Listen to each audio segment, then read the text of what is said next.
마태복음이 새신자를 위한 책은 아닙니다. 신약 성경 맨 처음에 마태복음이 등장한다는 사실이 무리가 좀 있습니다. 큰 마음을 먹고 성경을 읽으려고 하는데 누가 누구를 낳고 누가 누구를 낳고 이것부터 나오니까 재미가 없어서 성경책을 내려놓는 사람들이 많습니다. 저도 어렸을 때 그런 적이 있습니다. 마태복음은 구체적으로 유대인들을 대상으로 쓴 책이고 예수님이 메시아라는 것을 증명하기 위하여 쓴 책입니다. 그렇기 때문에 독자들이 신앙에 대하여 최소한의 지식을 갖고 있다는 사실을 전제한 책입니다. 오늘 본문 말씀도 마찬가지입니다. 완전 새신자에게는 별 의미가 되지 않는 구절입니다. 너희는 세상의 소금이라니. 아직 믿을지 안 믿을지도 결정하지 못하고 자기 죄의 문제도 해결하지 못한 사람에게는 너희가 세상의 소금이라는 말씀은 납득이 되지 않는 말씀입니다. 그래서 대다수의 사람들이 이 구절을 어떻게 읽느냐면 너희는 세상의 소금이 되라 하는 명령으로 읽든가 너희는 세상의 소금이 돼야 된다는 요구사항으로 읽습니다.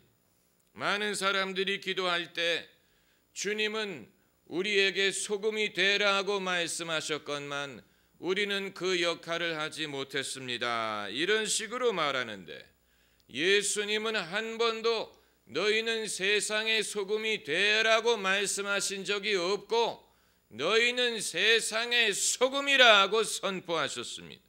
소금이 아닌 사람이 애를 쓴다고 소금이 될 수 있는 것이 아니에요. 죄인이 애를 쓴다고 의인이 될 수 있는 것이 아닌 것과 마찬가지입니다. 그러므로 오늘 본문의 말씀은 이미 어느 정도 신앙생활을 하고 있는 사람에게 의미가 있는 말씀입니다. 신앙이 성숙하기 위하여 최소한 극복해야 되는 것이 두 가지가 있는데 하나는 죄의식이고 하나는 자격지심입니다. 죄의식과 자격지심. 먼저 죄의식에 대해서 생각을 해보겠습니다.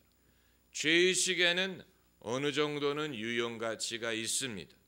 죄의식이 없다면 인간은 하나님 앞에 자기가 죄인이라는 사실을 의식하지 못할 것입니다.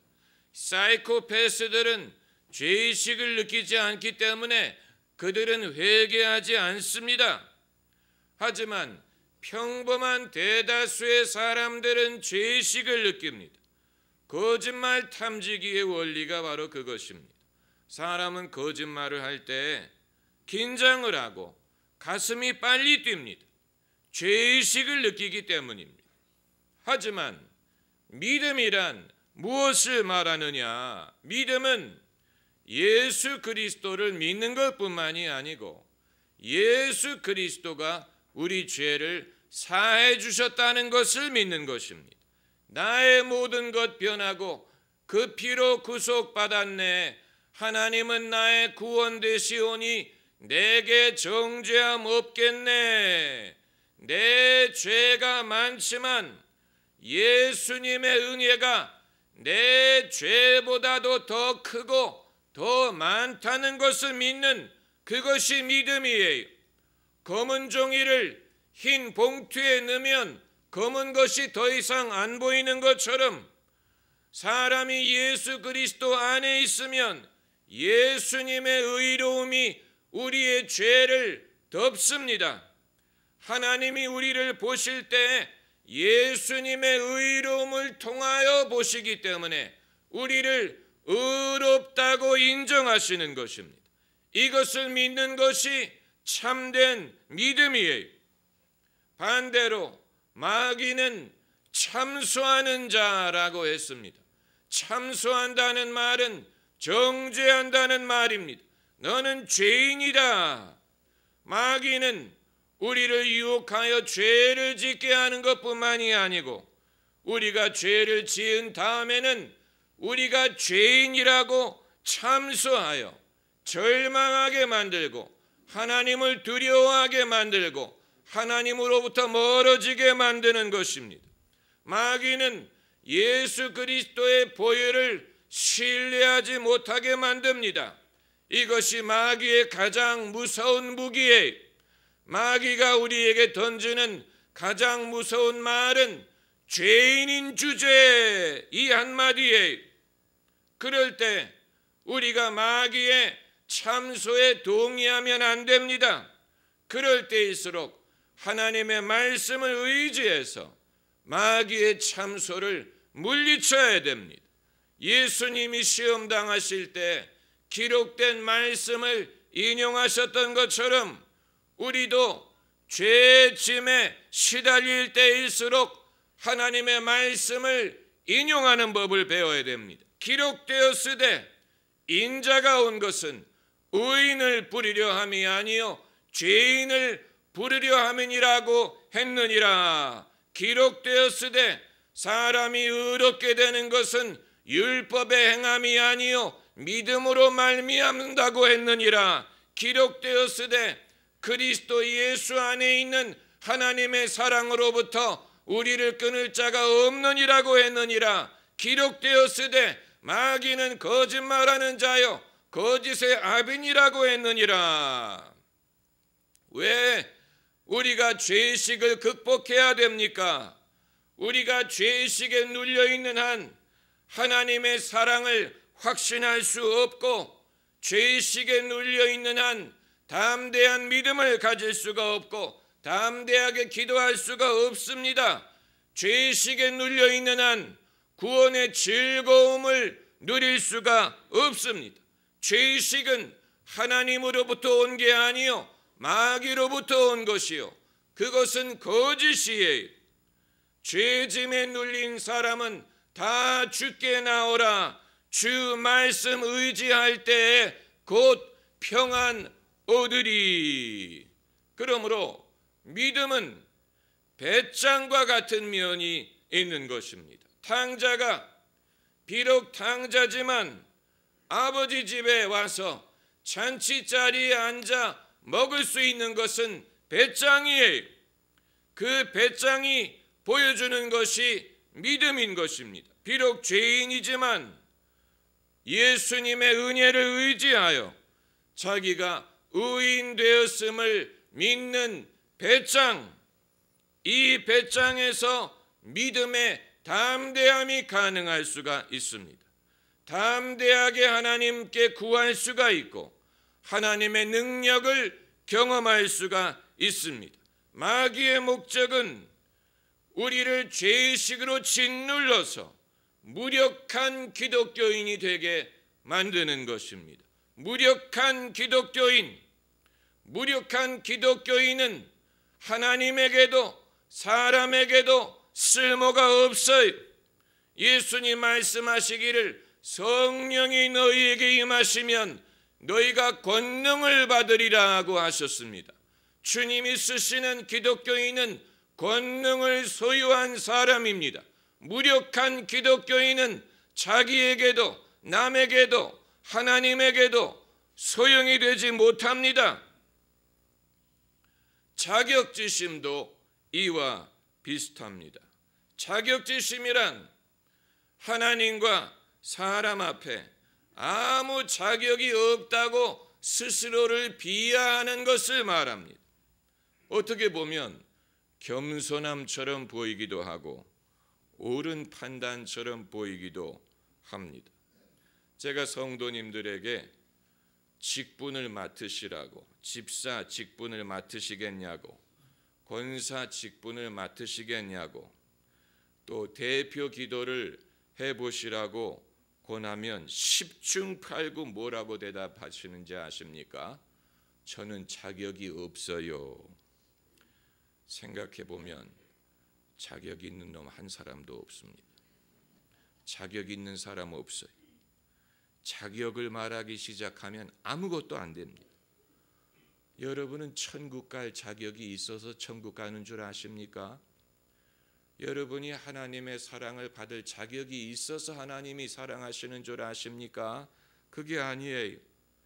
자격이 있다고 생각하는 사람은 차라리 바리새인과 같습니다. 세리와 바리새인의 비유에서 예수님 말씀하시기를 바리새인이 기도할 때 주여 나는 저 세리와 같지 않음을 감사하나이다. 나는 일주일에 2번 금식하고 내 소득의 10분의 1을 하나님께 드리나이다 라고 자신만만하게 기도한다고 했습니다. 반대로 세리는 하늘을 우러러보지도 못하고 자기 가슴을 치면서 말하기를 주여 나를 불쌍히 여기소서 나는 죄인으로소이다. 예수님 말씀이 이 세리가 의롭다함을 받고 집에 내려갔느니라고 하셨어요. 누가 하나님 앞에 의롭다함을 받느냐? 하나님 앞에 자기를 낮추는 자예요. 그렇다면 늘 자격이 없다고 자기를 낮춰야 된다는 얘기냐? 그게 아니에요. 우리가 죄인이지만 죄의식에 눌리지 않고 죄 사함 받았다는 것을 믿음으로 확신해야 되는 것처럼 우리가 자격이 없지만 그럼에도 하나님의 자녀라는 확신을 가지고 살아야 됩니다. 우리에게 자격을 부여하시는 분은 하나님이십니다. 하나님이 우리에게 자격을 부여하셨습니다. 너는 내 아들이라, 너는 내 제자라, 내가 너를 친구라 부르느니라, 너는 세상의 소금이라, 너는 세상의 빛이라. 주님이 우리에게 자격을 부여하셨습니다. 여러분은 자녀가 냉장고를 열 때 허락을 받습니까?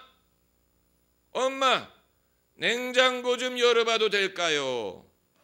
허락받고 냉장고를 여는 아이는 의붓자식이에요. 진짜 자식은 묻지 않아요. 하도 자주 열어서 음식이 차가워질 겨를이 없을 정도로 엽니다. 왜 그렇습니까? 자식이기 때문에. 하나님의 자녀도 마찬가지. 만일 예수를 믿는다는 사람이 하나님, 제가 이런 기도해도 될까요? 하나님이 내 기도를 들으실까요? 라고 묻는다면 그건 겸손함이 아니고 불신이에요. 그건 불신이 하나님을 믿지 못하는 것이고 기도의 능력을 믿지 못하는 것입니다. 예수님의 이름을 믿지 못하는 것입니다. 너희가 이제껏 내 이름으로 아무것도 구하지 아니하였으나 이제 구하라 그리하면 이루리라 말씀하셨어요. 너희가 기도할 때 무엇이든지 믿고 구하는 것은 다 받으리라고 말씀하셨어요. 믿음으로 말미암지 않고는 하나님을 기쁘시게 할 수 없습니다. 믿음이 하나님을 기쁘시게 합니다. 자격지심이 있는 사람은 오늘 본문을 받아들이지 못합니다. 너희는 세상의 소금이라고 말씀하시는데 자격지심이 있는 사람은 설마 아니에요. 천만에요. 믿음의 사람은 아멘으로 받아들입니다. 그렇군요. 그 사실을 제가 몰랐군요. 알았습니다. 이게 믿음이에요. 내가 어떤 존재인지를 알아야 내가 어떻게 살아야 할지를 알 수가 있습니다. 내가 어떤 존재인지를 알면 내가 뭐를 해야 되는지를 알 수가 있습니다. 주님은 우리가 어떤 존재인지를 말씀해 주시는 분이, 많은 사람들이 자기가 독수리인 줄 모르기 때문에 병아리처럼 살고 자기가 사자라는 것을 모르기 때문에 고양이처럼 삽니다. 내가 어떤 존재인지를 알 수 있도록 해주시는 분은 예수님이에요. 예수님이 너는 베드로라, 이 반석 위에 내가 내 교회를 세우리라, 내가 너를 사람 낚는 어부가 되게 하리라, 너는 세상의 빛이라. 너는 세상의 소금이라. 우리가 어떤 존재인지를 알려주시는 분은 예수님이에요. 내가 세상의 소금이라는 사실을 알면 세상의 소금답게 살 수가 있는 것입니다. 누군가가 알려줘야 됩니다. 너는 병아리가 아니고 독수리다. 너는 고양이가 아니고 사자다. 영화 장군의 아들을 보면 김두한에게 말해주는 사람이 있습니다. 너는 청산리 전투의 신하인 김좌진 장군의 아들이다. 그래서 영화 이름이 장군의 아들인 것입니다. 김두한에게 가장 큰 자부심을 갖게 한 사실은 자기가 누구인지를 안 것입니다. 자기가 누구인지를 알면 어떻게 살아야 할지를 알 수가 있습니다. 그러므로 우리가 염려해야 될 것은 내가 어떻게 하면 소금이 될 수 있느냐가 아니고 내가 어떻게 해야 소금의 맛을 잃지 않을까 하는 것입니다. 13절에 소금이 만일 그 맛을 잃으면 무엇으로 짜게 하리요? 후에는 아무 쓸데없어 다만 밖에 버리오 사람에게 밟힐 뿐이니라. 근래 들어서 여러분 사람들에게 밟히시는 것 같습니까? 짠맛을 잃어버렸기 때문에 그렇습니다. 소금의 역할을 잃어버리면 아무 쓸데없어요. 이 세상에서 제일 쓸데없는 사람은 짠맛을 잃어버린 그리스도인이에요. 아무 쓸데없어요. 밖에 버리오 사람에게 밟힌다라고 했습니다. 반대로 우리가 우리의 역할을 제대로 하기만 하면 사람들이 우리를 높입니다. 15절에 사람이 등불을 켜서 말 아래 두지 않고 등경 위에 두나니. 한번 따라해보세요. 등경 위에 두나니. 우리가 빛의 역할을 감당하면 남들이 우리를 위에 둡니다. 우리를 높입니다. 이러므로 집안 모든 사람에게 비치느니라. 유명한 사람이 되려고 애쓸 필요 없어요. 인기를 얻으려고 애쓸 필요 없습니다. 빛의 역할만 감당하면 사람들이 저절로 우리를 높입니다. 집안 모든 사람에게 비치게 합니다. 그리스도인은 무엇이 되려고 애쓰는 사람이 아니고 자기가 무엇인지를 알고 그대로 살려고 애쓰는 사람이. 남아프리카 부족 중에 바베바족의 특별한 의식이 있다고 합니다. 이 사회는 범죄 행위가 극히 드물다고 하는데 그 이유가 뭘까? 이 사회에서는 누가 잘못을 하면 그 사람을 데려다가 마을 한복판 광장에 세우고 마을 사람들이 동그랗게 그 사람을 중심으로 원을 이룬다고 합니다. 그리고 한 사람씩 돌아가면서 큰 소리로 외치는데 그 외치는 말의 내용은 그 잘못한 사람이 과거에 했던 좋은 일, 착한 일, 또 잘하는 일, 부족에게 도움을 준 일, 아주 작은 일까지 돌아가면서 칭찬을 한다는 것. 몇 시간이고 더 이상 칭찬할 것이 없을 때까지, 바닥이 날 때까지 그렇게 한 다음에는 축제를 벌인다고 합니다. 잘못한 사람이 새 사람이 됐다는 것을 인정하고 축하하는 잔치를 벌이는데, 이러한 의식을 거친 사람은 자기의 자존감이 회복이 돼서 이제는 사회가 자기를 칭찬하고 인정해 준 것을 보답하는 삶을 살겠다고 결심을 한다는 것입니다. 그래서 그 사회가 범죄율이 지극히 낮다는 것입니다. 여러분, 예수님의 말씀은 칭찬은 아니에요. 다만 계시의 말씀이 예수님이 우리를 어떤 존재로 보시는가를 말씀하시는 것인데 이것은 우리 스스로가 알 수 없었던 것입니다. 그렇기 때문에 계시의 말씀, 우리 스스로는 스스로를 세상의 소금이었다는 사실을 몰라요. 세상의 빛이라는 사실을 몰랐는데 주님이 보시기에 우리가 어떤 존재인지를 말씀해 주심으로써 우리가 이전에 스스로 알 수 없었던 인생의 목적을 발견할 수가 있게 된 것입니다. 우리가 평소에 알 수 없었던 진리를 예수님의 입을 통하여 우리가 알게 되고 깨닫게 되는, 이것이 주님이 우리에게 주님만이 주실 수 있는 진리의 말씀이 되는 것입니다. 할렐루야. 기도하십시다.